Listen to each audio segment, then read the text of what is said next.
1, 2, 3, 1, 2, 3.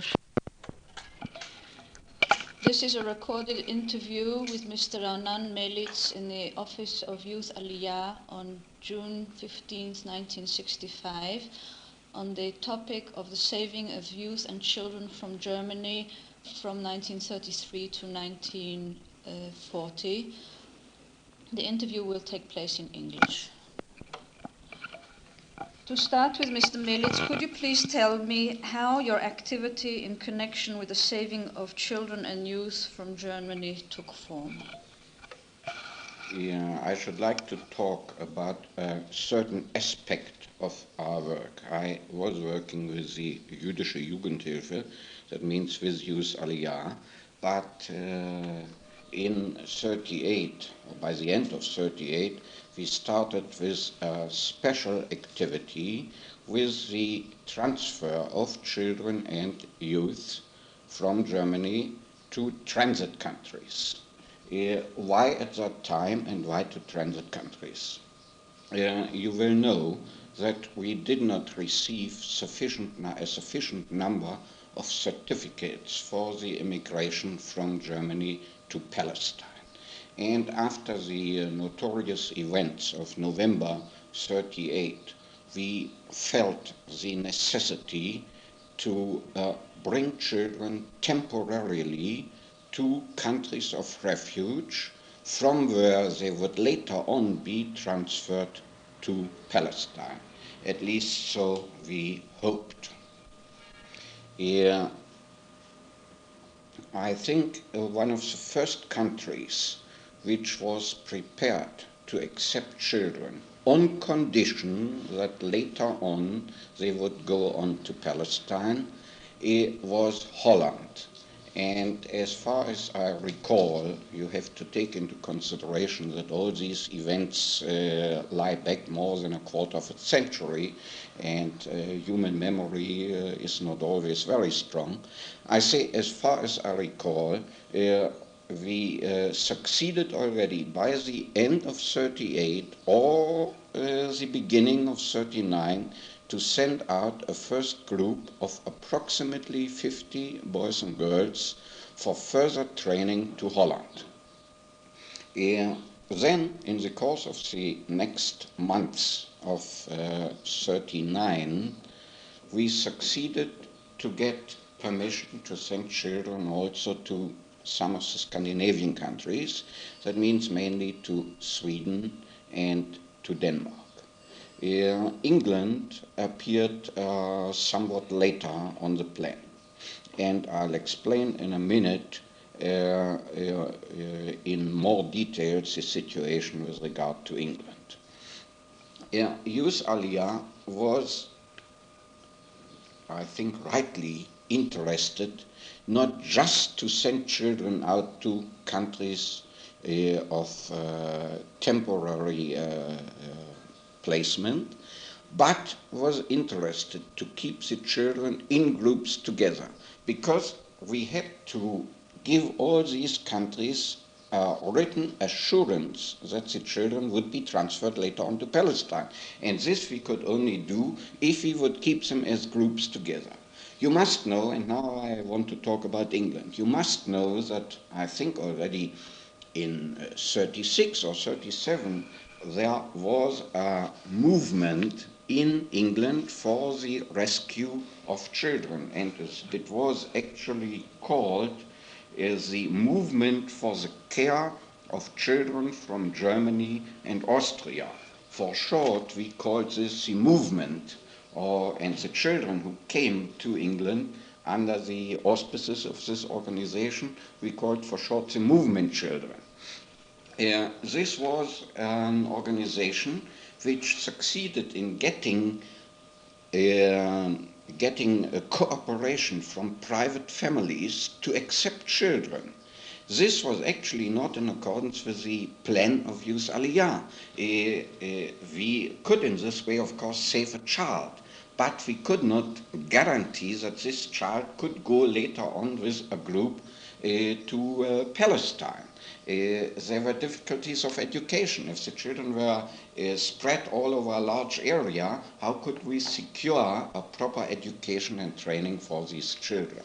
So I say there was already in 36 or 37, there was such a movement in England, and quite a number of children under the auspices of the so-called Reichsvertretung der Juden in Deutschland, the central organization of the Jews in Germany, really succeeded in transferring children in this way to England. That was not on condition that they continue to Palestine afterwards. Oh, no. This was by no means on this condition. This was just a rescue movement for the children. And I know from personal experience that many of these children really were integrated into English life and remained with the families to which they were brought. You must know this was also not easy, and the children arrived in a large group, say in England, and there was what we called the children market. People came and looked at the children. Oh, that's a nice looking boy, I want to take this boy. How could they know that this boy would develop properly and would stay in the family? And there were later on quite a number of difficulties. Many of these children, I must say, even applied at a later date, after the outbreak of the war and so on, applied to Youth Aliyah to be transferred to a group in order to be trained for Palestine. So I say we started with the transfer of children from Germany to transit countries by the end of 38 and during 39 until the outbreak of the war, or even after the outbreak of the war. And the first country, as I said, was Holland, which accepted children, first group of about 50 children. Later on, we were able to transfer about 25 children, first group of 25 children to Denmark, then about 34 children to Sweden, and during the first few months of 39 until approximately July 39, we had brought about 150 children to England. So this was organized by the Reichsvertretung, you say, or by Youth Aliyah? This was organized by Youth Aliyah, in addition to what the Reichsvertretung did, or what the Jewish communities did. We were working in close cooperation with both organizations, both with the Reichsvertretung and especially with the Jewish community in Berlin. And I tell you later on about the technical arrangements, about the transfer, the travel arrangements and so on, which were always made in cooperation with the Reichsvertretung and with the Jewish community. We got into bigger stride by the middle of 39, when everybody felt that the situation became from day to day more serious or more dangerous, and we had prepared for a number of transports to England and to the Scandinavian countries by the end of August or by the beginning of September. Not all of these plans could be realized because of the outbreak of the war. Let me say now a few words about the arrangements made in England. I say Youth Aliyah was interested to keep the children in groups, and Youth Aliyah even got from the British Home Office permission for the transfer of these groups to youth training centers, what we call in German the mittleren Hachshara, the training centers of younger people at the age of 15 to 17. There were at the beginning two big places which accepted these children in England, or which were set up in England for the training of these youngsters. This was first of all Great Engine Farm in the county of Kent, and later on Whittingham Farm School in Scotland. This was a place or this was the estate belonging to the late Lord Balfour, and his nephew, the Earl of Balfour, immediately put this estate at the disposal of Youth Aliyah, and several hundred boys and girls of Youth Aliyah, Orthodox and non-Orthodox, were staying for a number of years in Whittingham until the place was closed down. Maybe I should add here in brackets that the Earl of Balfour until this day in England is closely connected with the work of Youth Aliyah. You mentioned in connection with Holland and the Scandinavian countries that permission to come to those countries was given on condition that the children would further emigrate to Palestine. Did any of them actually emigrate to Palestine at that time? Oh yes, I think I should say a few words about this. Also, the number of certificates for the immigration to Palestine was comparatively, or not only comparatively, was very small. The Youth Aliyah head office, either in Jerusalem or in London, tried to arrange, or did arrange in fact, for the transfer of a number of children who were brought to some of these transit countries. And I recall that a number of certificates were given to the first youth group which went to Holland. And later on, in the course of 1939, still before the outbreak of the Second World War, a number of certificates were distributed to the Scandinavian countries. Not, however, to the groups which were in England. You mentioned before, in connection with the children who left with the first group to Holland, that they were sent there for further training. Does that mean that those who were selected for transit countries were only children who were already in training for Youth Aliyah in Germany? Yes, I think I should like to answer this question and to try to give you a general picture about the selection of the children for the transfer to the transit countries. You know probably that a boy or girl who applied to Youth Aliyah for immigration to Palestine was first of all sent to a preparatory camp. There were a number of preparatory camps, but the main camp was in the neighborhood of Berlin at Rüdnitz, and there the children had to stay usually for about 4 weeks. The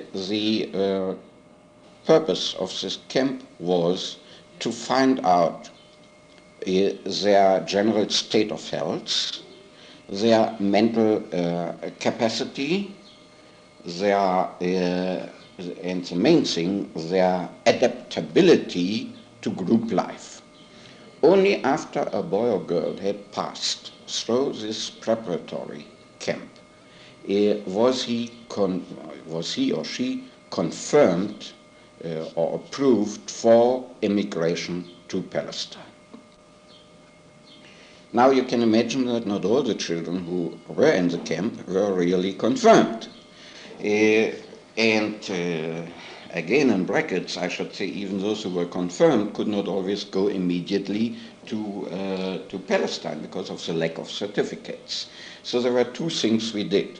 Those who were confirmed and could not go immediately were usually kept in the Youth Aliyah school, which was run in Berlin. First of all, here in the school, the children had the possibility still to learn a little bit more for their future life in Palestine. Secondly, the school was very important, especially for the children from the smaller cities and smaller towns in Germany. You must take into consideration that there the situation was much, much worse than in Berlin.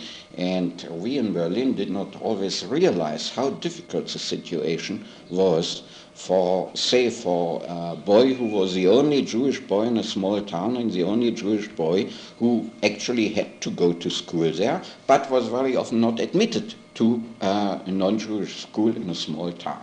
So for such a boy or girl, this Youth Aliyah camp, the preparatory camp at Rüdnitz, and later on the Youth Aliyah school was a real heaven and meant a very, very great difference for the boy or the girl. Now I say, not all of them could go immediately after the confirmation at the transit camp to Palestine. Some had to wait. Others were only confirmed for what we called Auslandsunterbringung, for transfer to one of these transit countries, Holland, England, or the Scandinavian countries.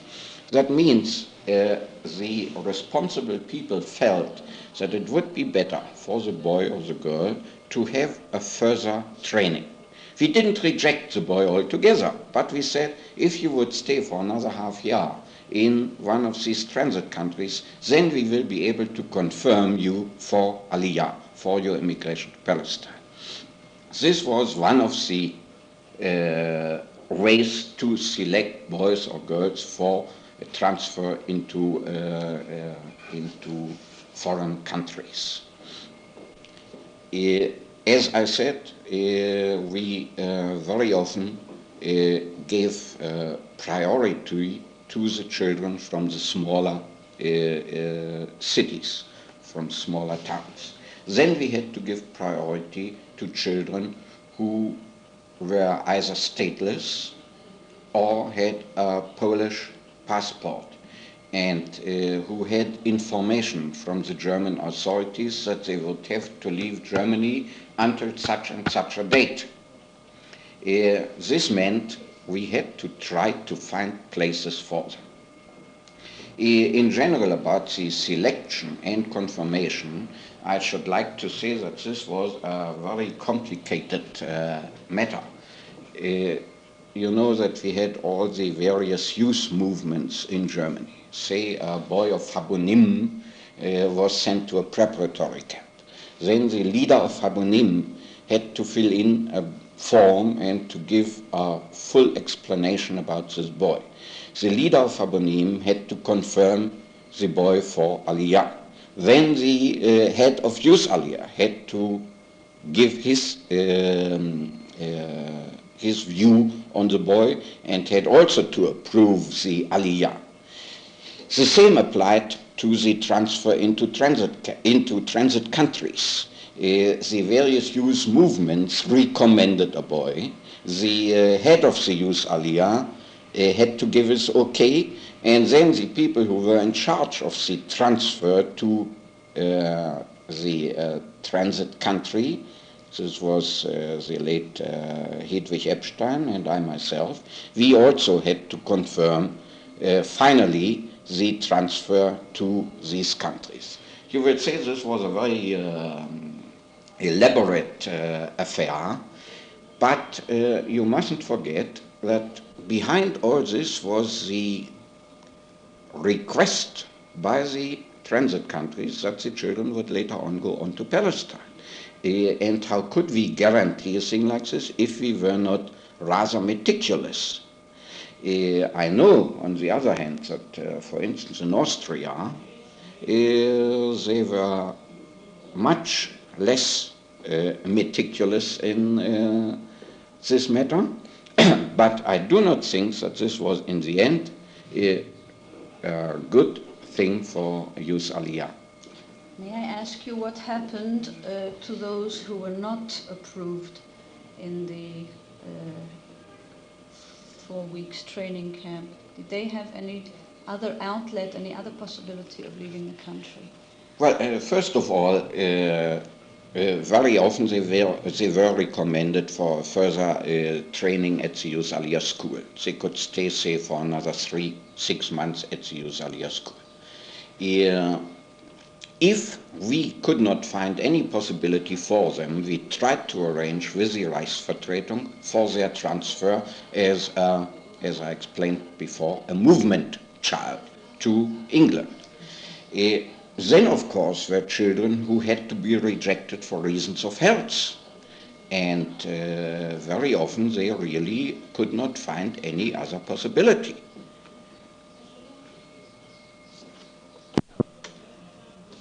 You didn't mention before, among the transit countries who accepted children, Belgium, France, or Luxembourg. Could you tell me whether there's any particular reason for that? Yeah, I'll tell you, there were negotiations with the countries you mentioned just now, with Belgium, France, and Luxembourg. And as far as I know, a very small number of children really were sent to these countries. But you must know that all the negotiations with the various countries, transit countries, was also complicated. We, from Berlin, could not always negotiate with them directly. Many of these, or the greater part of these negotiations, was done through our head office in London. And I did not always know what were the results of these negotiations. I can only tell you here that really a very small number succeeded to reach these three countries. All right. Could you tell me now how the actual transport was put together, arranged, and how they got to the various countries and what was done with them? Yes, I can explain to you the details about this. If we had a small group, say, of 50 children who were sent to Holland, the arrangements were quite simple. First of all, we had to give the children written confirmation that they would be accepted in a certain country. And with the help of this letter, they had to go to the German authorities to get their passport, etc., which was, of course, not a very easy matter. Did they obtain passports on the basis of this letter? On the basis of this letter, they this obtained letter was the from passport. Youth Aliyah? This letter was from Youth Aliyah, and we confirmed in this letter that the boy or the girl with the name was accepted for transfer to, say, Holland or England, and would leave within a certain period. With the help of this letter, they had to go to the authorities. There was a special building set aside in Berlin, if I'm talking about Berlin now, and they had to apply for their passport and received the passport. The same, of course, was valid as far as other places in Germany were concerned. Then, I say, if it was a smaller group, we could easily and simply arrange their dispatch to this country. Usually I went with them to the border, say to the Scandinavian countries, right up to the border, and then on the other side somebody was waiting for them in order to bring them over to their new destination. At a later date, I think in June 39, in June 39, when the transports became bigger, there were new and different arrangements. The Reichsvertretung, together with the Jewish community in Berlin, took then over the proper arrangements of the transport. That means we got, or better, they got a special train which took the children from Berlin as a central place right up to the new destination.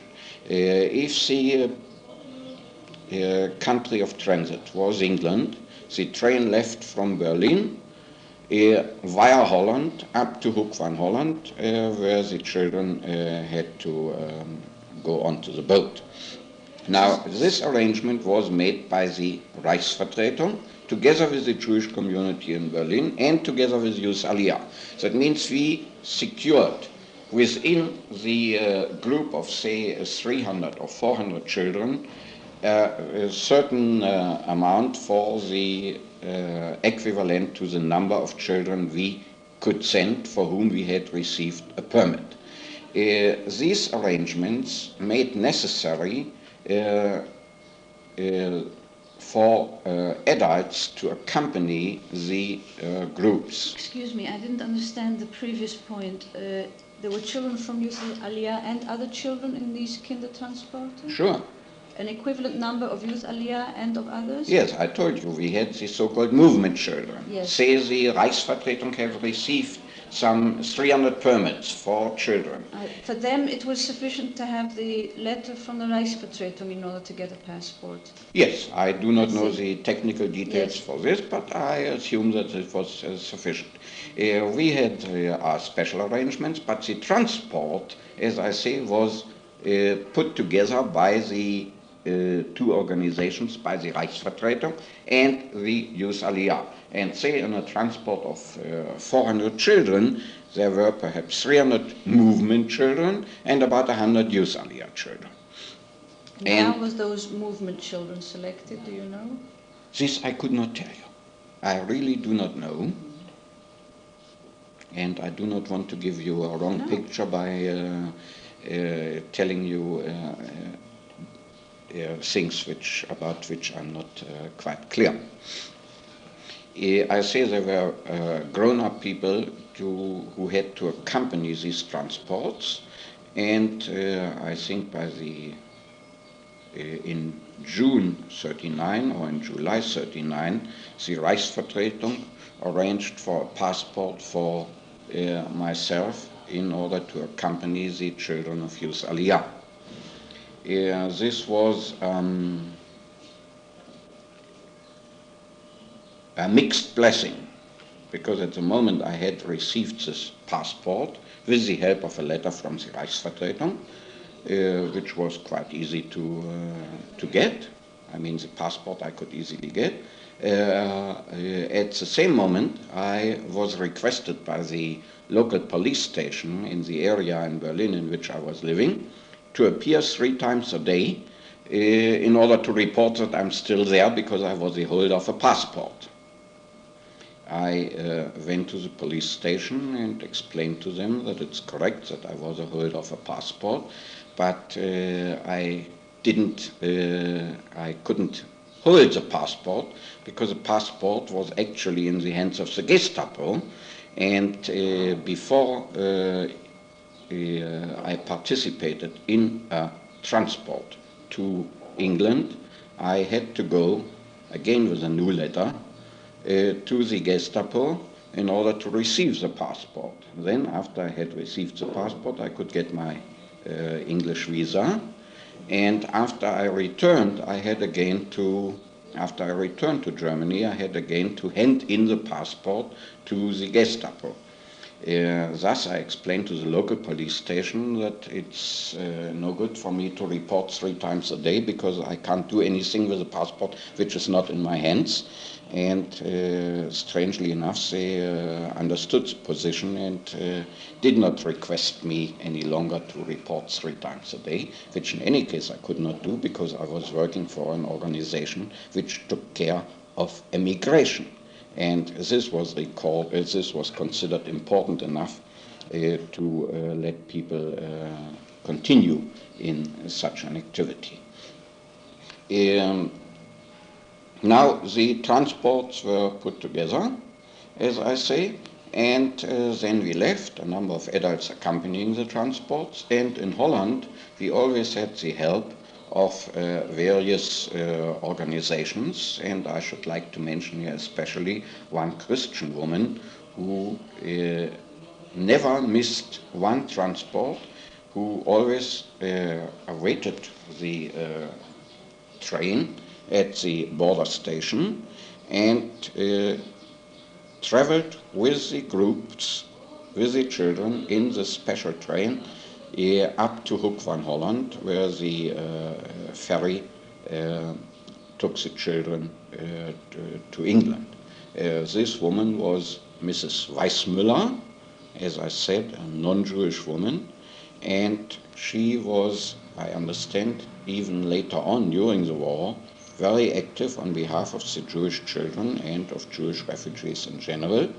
I understand also that she was later on put into a concentration camp, but released after some time. You describe the way the transports left Berlin. I would like to ask how children from other towns in Germany joined these Kindertransporte. Well, we tried to arrange for most of the children to come to Berlin because it was in this way much easier to arrange the transport. But of course, if a child was living in, say, in Cologne, it would be ridiculous to ask the child to travel back and forth, and such a child would then join the transport in Cologne. But a boy from Munich, for instance, was requested to come to Berlin because of all the technical arrangements with the German authorities. It was easier and better if all the children would leave from one central point. Can you remember how many of these transports took place? Yeah, I can only remember how many transports I accompanied, but yes, how many transports took place I would not know, because Youth Aliyah was not always participating in these transports. As I said, the movement children were much larger in numbers, and they had more transports than Youth Aliyah. I personally accompanied 3 transports. You mentioned that some children went for further training to Holland and others went to England. Can you tell me on what basis they were sent either to one or the other country? Yeah, I do not think that there was a special reason for sending a child, say, to England or to Holland. But if, say, a child had to leave until a certain date because of an expulsion order from the German authorities, and we had first, say, a transport to Holland, then we would try to put this child into a transport to Holland. But on the other hand, you mustn't forget that, as I said right from the beginning, we always tried to arrange organized groups. So if a certain child was connected with a certain group, and the whole group was scheduled to go to England, the child would be included in this particular group. Another group, say, of Hashumera Tzair was supposed to go to Holland, and then this child would be included into this particular group for Holland. I see. It was certainly in a partial way decided by which movement the child belonged to. Certainly. Yes. Certainly the question of youth movements played a very important role in all these arrangements. Could you tell me what contacts you had with the government in Germany or with other governmental bodies? And aside from what you mentioned, the permission to come to the transit countries on condition that you gave a promise that they would leave later, how were those things arranged with the governments in the various countries? Well, first of all, about the contact with the German authorities. As I mentioned before, I had some contact, very loose contact with the Gestapo, from whom I had to receive my passport for the various journeys I made. But perhaps it's worthwhile to mention also what happened when I returned to Germany. You can imagine that it was not a very pleasant feeling to come back after you had smelled the air of freedom in another country.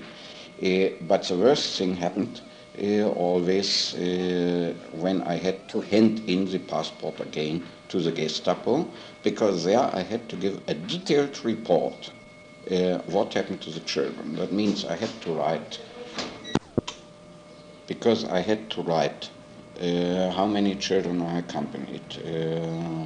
Also, they had, of course, a list in their hands of all the children with their full names. I had to write where I had taken them to, what they were supposed to do there, etc., etc. and after careful preparation, I handed always in these reports to the Gestapo. This was one contact with the German authorities. I do not think that I had personally any other contacts with the German authorities. Then, of course, we had the contact with the foreign legations or consulates for the visa for the children. These authorities were usually quite helpful. Also, you can imagine that they demanded a large number of copies of lists with 100 different details which they needed for the collective visa which they gave to the children. But of course they were quite helpful. These lengthy contacts, I mean, did it take a long time until you arranged the visa, for instance? You see, these countries were alerted by in their various capitals. They knew exactly the situation and they were usually quite helpful. But they had many requests for visas from other people who tried privately and personally to travel to these countries. So you always had to wait for a long time until you got all the papers together. Maybe I add here something about the lists in general which we had to prepare. I say that the consulates demanded detailed lists. Our offices abroad demanded the same lists. The Jewish organizations then in the various countries to which we transferred the children demanded similar lists. On the other hand, we were never sure who would really be in a transport. We had prepared for, say, Moshe Cohen to go with the transport because on such and such a date he had to leave Germany because his father was stateless. That means he was stateless too.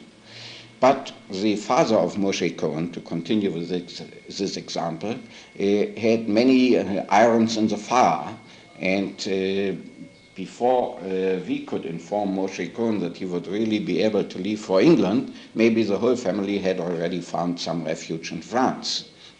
That means the lists were had constantly to be changed.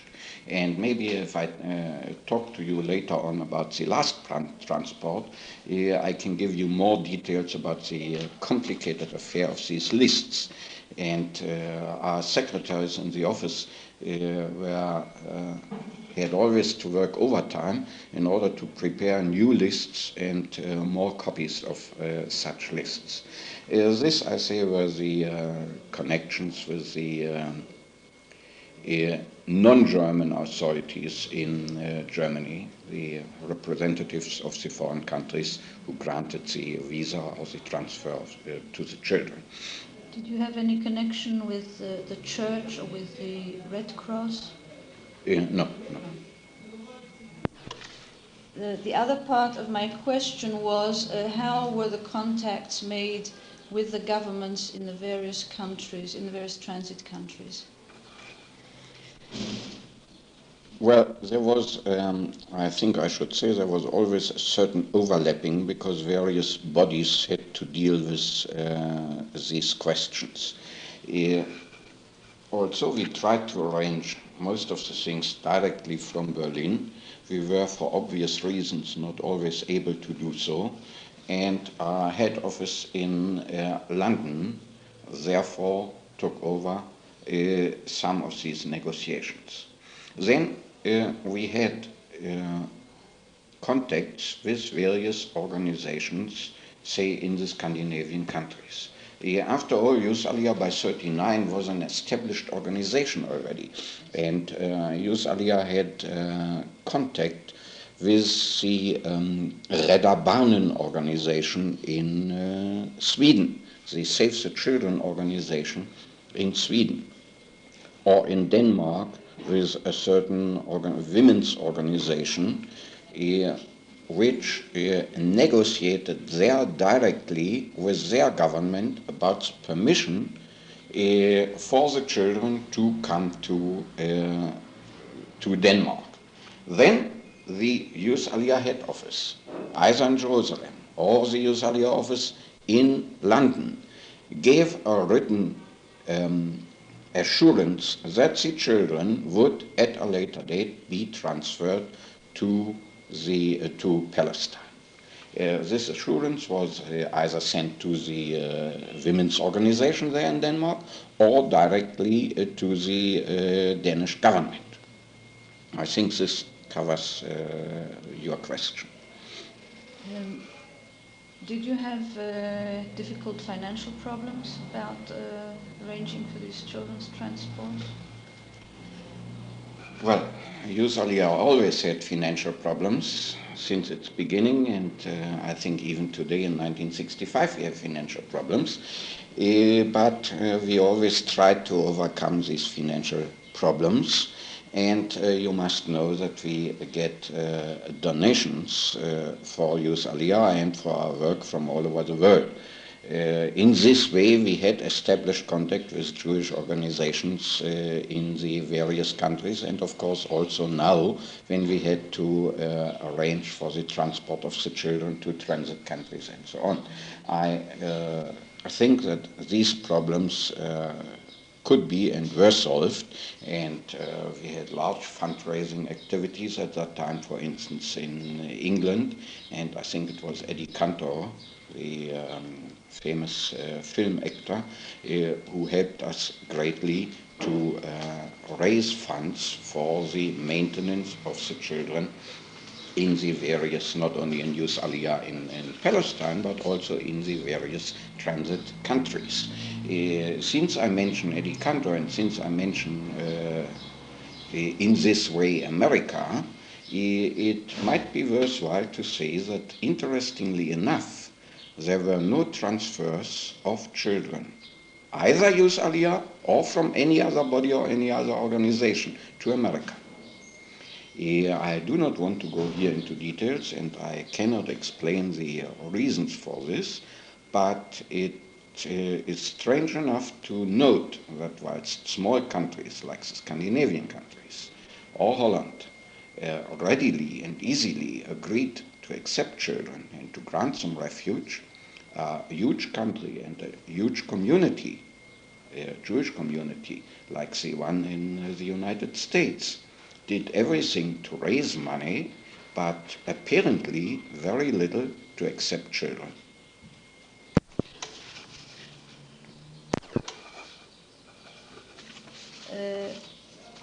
Do you know of any plans for saving children and youth which did not materialize?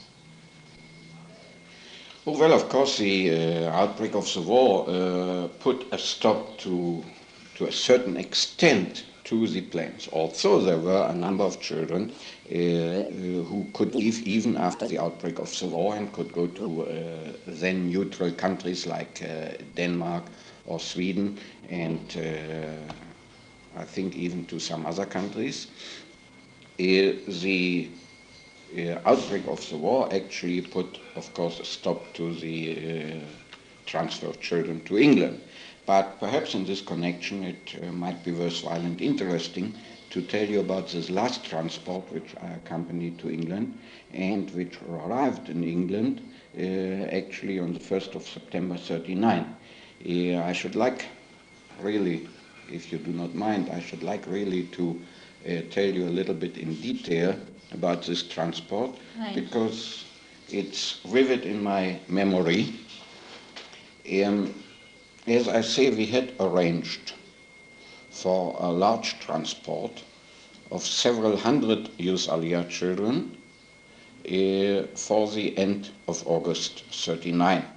And the Reichsvertretung too had a large number of permits for children, and we hoped to send a transport by the end of August 1939 of approximately 600 or 700 children to England. May I just stop you here and ask about the ages of the children who were included in these Kindertransport? Were they also very young ones? There were occasionally also very young ones, under the school age even. Yes.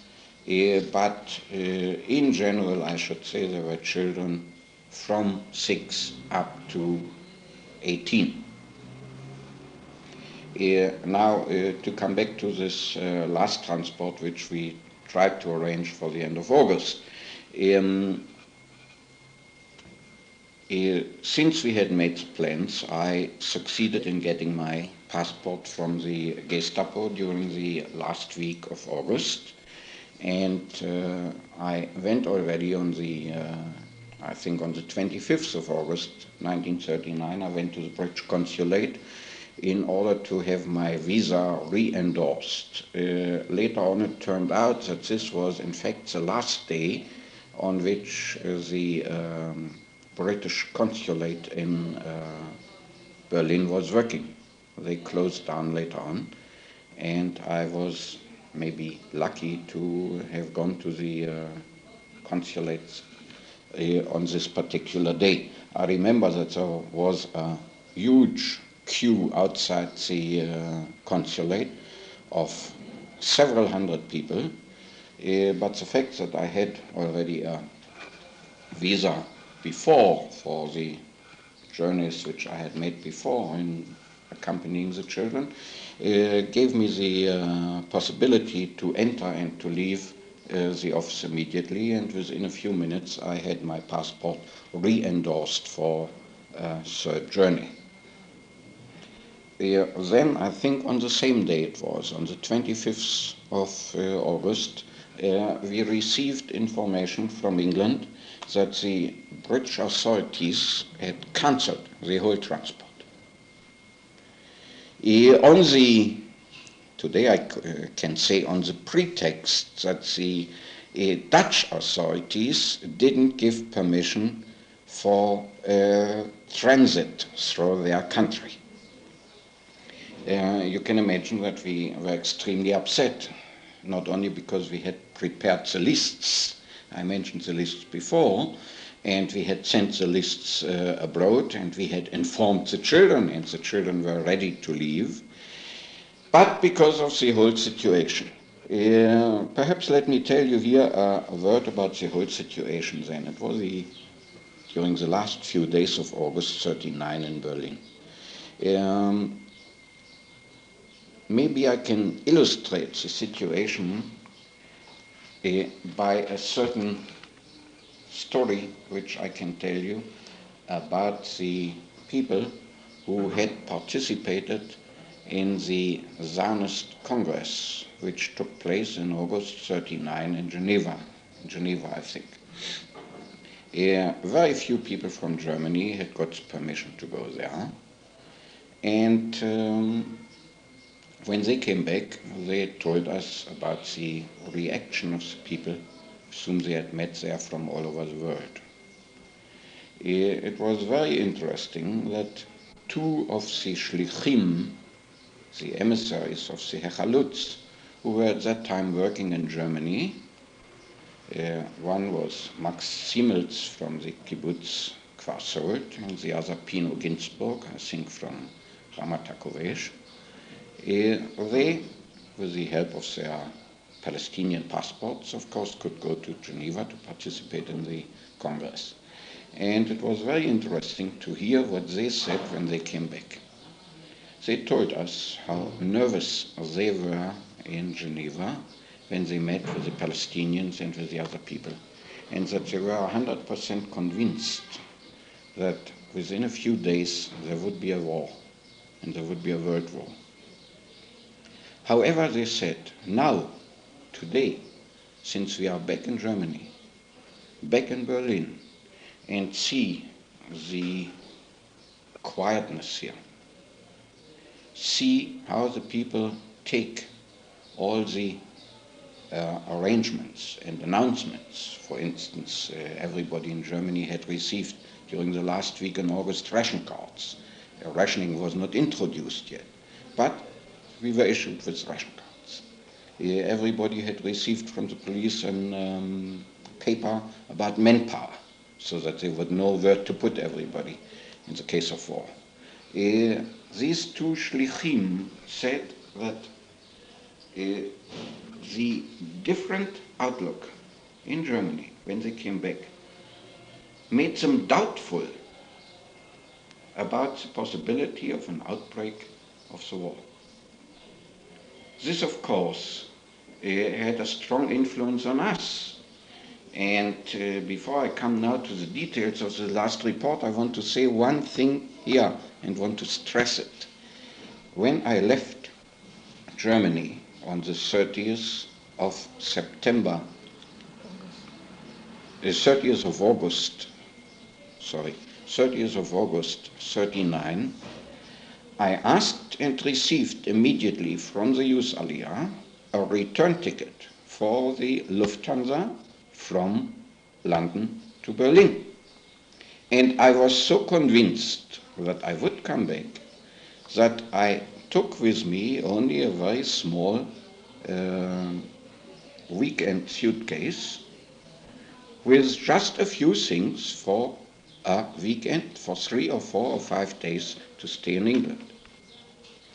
This was the general feeling then in Germany, not only among the Jewish population, who of course did not want to be caught in a war, but this was the general feeling then in Germany.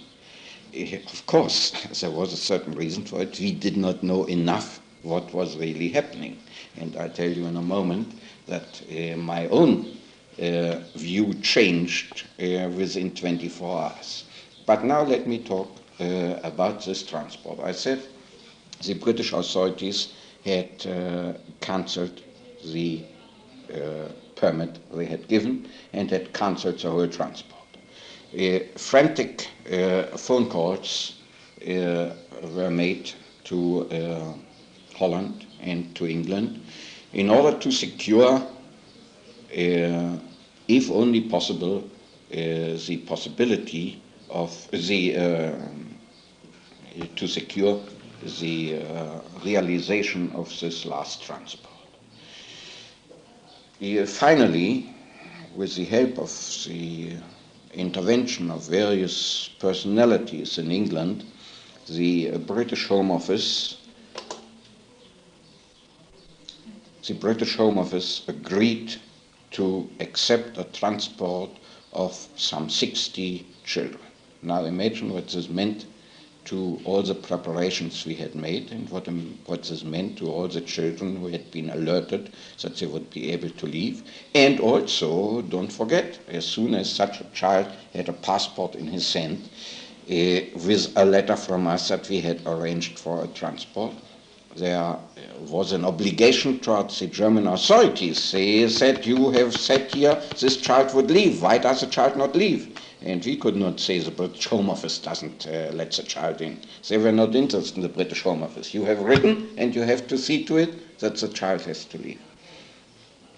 I say, finally the Home Office agreed to 60 children, only over the age of 14. And we had to negotiate with the Reichsvertretung how many movement children would go and how many children from Youth Aliyah would go. And we divided the number evenly. There were about 31 Youth Aliyah children and a little more, about 35 children of the movement. Now again we had to prepare new lists. We had to inform the children again. How did you select them this time? First of all, we had to leave out all the younger children. And then we had to take really the most serious and the most urgent cases.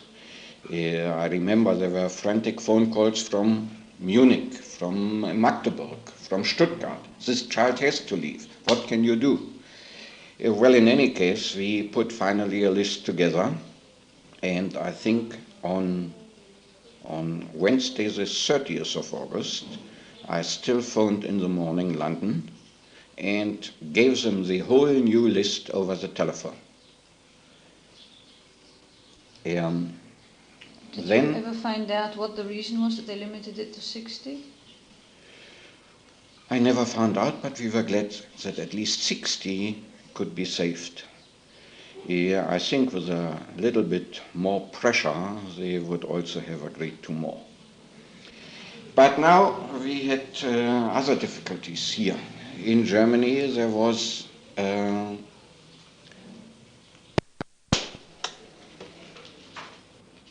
in Germany there were limitations with regard to the trains. There were, I think, only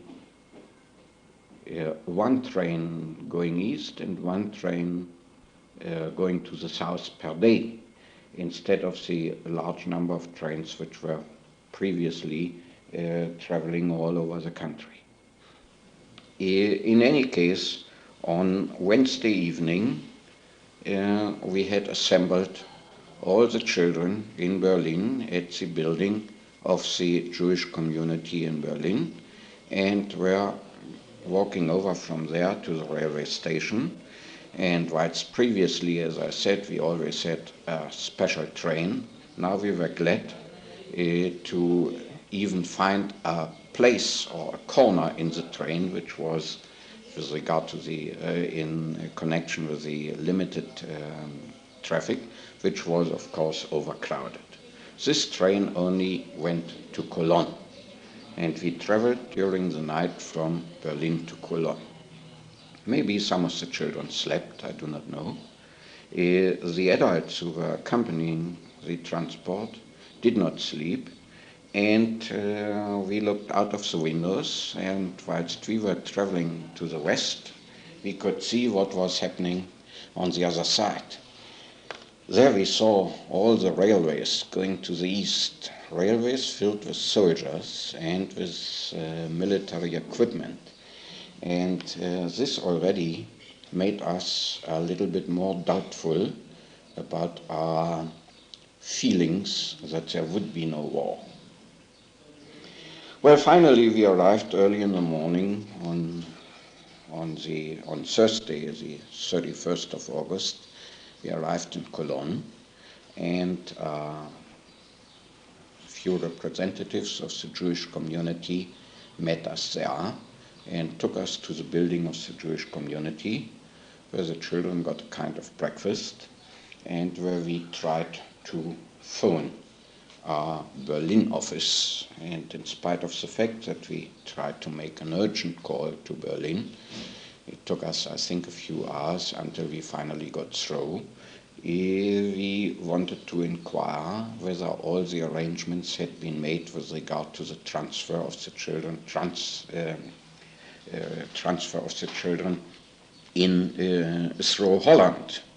And we were assured that a bus would be waiting at the border for the children. And in the bus, if possible, we would find again the Christian woman who had helped in all the previous transports, Mrs. Weissmuller.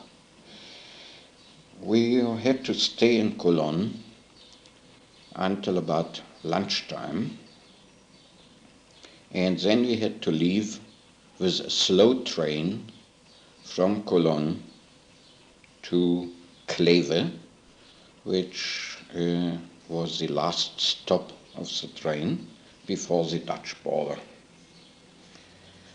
I say we traveled in a slow train, which was also overcrowded, and after a few hours we reached Kleve. Kleve, I think, is about 120 kilometers from Cologne to the northwest.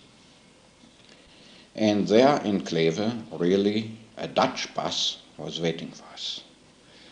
We got out, Mrs. Weissmuller was there, and we took all our suitcases and put them, with the help of the driver, on top of the bus. In Cologne, something else had happened in the Jewish community.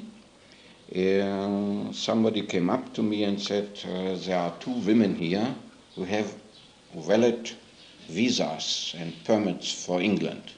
Can you include them into your transport? Well, we had some 60 children, and we had, I think, 2 or 3 people who accompanied these 60 children. So it was somewhat awkward. But when I saw the women ready with their suitcases packed and with their visas in their hand, and apparently with the last possibility to leave Cologne to leave Germany for England, I just scribbled their names on top of the paper which I was to hand over at the border, and we had out of sudden 2 more accompanists. Well, anyhow, we traveled in the bus from Kleve for another 10 kilometers to the border. At one point, a German sentry stood in the middle of the road, and Mrs. Weissmuller just cried out from the bus in Dutch, Jüdische Kinderen, Jewish children, and he let us pass. Then we came to the German border. The children were sitting in the bus, and the German officials told that the adults had to go out of the bus. The adults left the bus, and I handed him all the lists and all the passports which I had in hand. Of course, I had informed Mrs. Weissmuller about the 2 women whom I had added to the list. Now, we were very lucky. At the same moment when our bus arrived from Kleve, on the other side of the border, a bus had arrived with people who were Germans and who had worked in Holland. This was what you call der kleine Grenzverkehr. The people who were regularly traveling between the 2 countries because of their place of work. That means a full busload of workers crossed the border at the same time. So Mrs. Weissmuller very cleverly used this moment and told the German authorities, I think these 2 women have to go back to the bus. The children will be a little bit nervous. They must take care of the children. The German official said, yes, that's right. So this was somehow settled. And then he went carefully through the list, put his stamps on all the passports, and then came up to the bus and wanted to count the children. It means the children had to get out of the bus together with the 2 women, and he counted, and really the number tallied with the list which I had handed him, and so we could finally leave Germany. I think all the children felt when we arrived in Kleve that this was a departure forever. And I think, if I'm not mistaken, I told the children in Kleve to send a last postcard from there to their home. And then we came to the Dutch border a few minutes after we had left Germany. And there Mrs. Weissmuller just shouted out of the bus, again her famous Jüdische Kinderen, and everything was settled. And now began a long journey through Holland. Why? There was no train traffic in Holland. Holland had cancelled all train traffic in order to bring military equipment and soldiers to the border. So we had to travel by bus. And to travel by bus through Holland, of course, took a much longer time than to travel by train. And Mrs. Weissmuller told us that she had phoned, before she had left Holland in the morning, to Hoek van Holland, where the ferry was waiting, that the ferry would have to wait until she would arrive with a bus of some 60 children, 60 Jüdische Kinderen from Germany. Whatever time it was, the boat would have to wait. So we traveled through Holland, and the flags were out in Holland because it was the birthday of the then Queen Wilhelmina, had her birthday on Thursday, August the 31st. And people were out in the street, and I think they must all have known that these were Jewish children who were saved in a last transport from Germany, because they were greeting us, and they were waving their hands, and they were shouting to us. And Mrs. Weissmuller at the first village got out and bought a huge crate of plums and distributed this to the children. And then we were traveling for hours and hours until almost midnight in order to reach Hoek van Holland. We had to make big detours because the bus was overloaded with the luggage on top, and we had to cross so many bridges which were low. And we had, for this reason, to make detours. And the driver also, he was a Dutchman, did not always know the way. So he just had to ask somebody on the way, could you tell me how I have to go? And at the same moment when he asked somebody and they heard that these were Jewish children from Germany who were saved here, the people went on to the bus, accompanied the bus for hours in order to advise the driver how to travel, because they felt they had an obligation to help these men, and they had heard that the boat would be waiting in Hoek van Holland. The driver asked them, but how will you go back to your village? They said, don't worry, that's my concern, I want to help you. And I must say, the children themselves, during these long hours, were so disciplined as I've never seen children before. Well, finally, as I say, shortly before midnight, we reached Hoek van Holland, and really the boat was waiting, and we were quickly put on board the boat and left. Mrs. Weissmuller usually gave the people who accompanied some money so that we couldn't take any money out of Germany, so that they would have something on the boat in case they want to buy some cigarettes, or they want to eat something, they want to drink something. This time she forgot. But before the boat left, she suddenly said, "Halt, halt!" And she took out some box of cigarettes and put in a pound or two sterling and threw it over and said, "That's for you again." And this was the last we heard from Mrs. Weissmuller. Maybe I slept during the night, I do not know.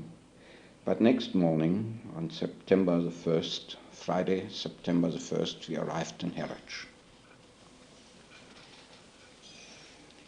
It was early in the morning, and we left the boat, and there was somebody from the movement to receive their bunch of children, their 34, 35 children, and they told us that the youth Aliyah children would have to wait, somebody would come later. The movement had a car, a big bus, which took the children to a place nearby. But they told us the rail traffic in England is more or less disrupted on this particular day, and it would take some time until somebody from London could come down to take us up to London. Because on this particular day, they were evacuating the children from London. And therefore, it was difficult for the people to reach Harwich. Well, the children were very tired, and they rested somewhere on a lawn where we had to wait, near the railway station where we had to wait. And I went over to the post office in order to send off a cable to Berlin announcing our safe arrival in England. However, the man at the post office told me he was doubtful whether this cable would ever reach Berlin. And then I went over to a tobacconist in order to buy some cigarettes, to buy a newspaper, and he had his radio on, and there we heard the news about the things which had happened this very morning, that Hitler had invaded Poland. Well, after some hours, somebody came from London, and we went in a train up to London with our 31 children of Youth Aliyah. We reached Victoria and were transferred immediately to Euston, because the children were supposed to go from London to some new training center, in addition to Great Engine Farm and Whittingham Farm College. There was a new place set up in Wales, and the children who had arrived this morning would have to go to Wales. The Orthodox children among them were worried because it was the Shabbat, and they were worried that they would have to travel on Shabbat. But some representative of the Orthodox Youth Aliyah organization was at the Houston station and explained to them that they would be permitted on this particular day even to travel on Shabbat. And there I parted from the children when they boarded their train for Rich Castle in Wales. I went to the Youth Aliyah office and I went to the Bloomsbury House, the center for the refugees, and I handed over the various messages which I had received in Berlin from the people of the Reichsvertretung and from the people of Youth Aliyah in Berlin. And then I had, if I'm permitted to say that, I had a kind of nervous breakdown because I realized that I would not be able to go back. I had left my family and everybody in Berlin. Well, anyhow, next day, also it was Shabbat, I went to my travel agent and showed him my Lufthansa return ticket and said, when can I leave? Looked at me and said, there is no air traffic anymore between London and Berlin, and I do not think there's any other traffic just now, but maybe you can charter a plane. Well, this was out of the question, and I finally had to resign to the fact that I was for good in England. Did you remain in contact at all with the children which you had brought over? I remained in contact with the children whom I had brought over, but you mustn't forget that in England the situation worsened after some time, and in May 1940, people in England, the English authorities were so frightened that they started to intern the so-called enemy aliens. Also, we had been cleared before a tribunal before. Now, out of a sudden, they started to intern people, and they interned people from the age of 16. That means some of the children who were in our training centers and who were over the age of 16, boys over the age of 16, were interned. And I really was together with some of them later on, even in Canada, where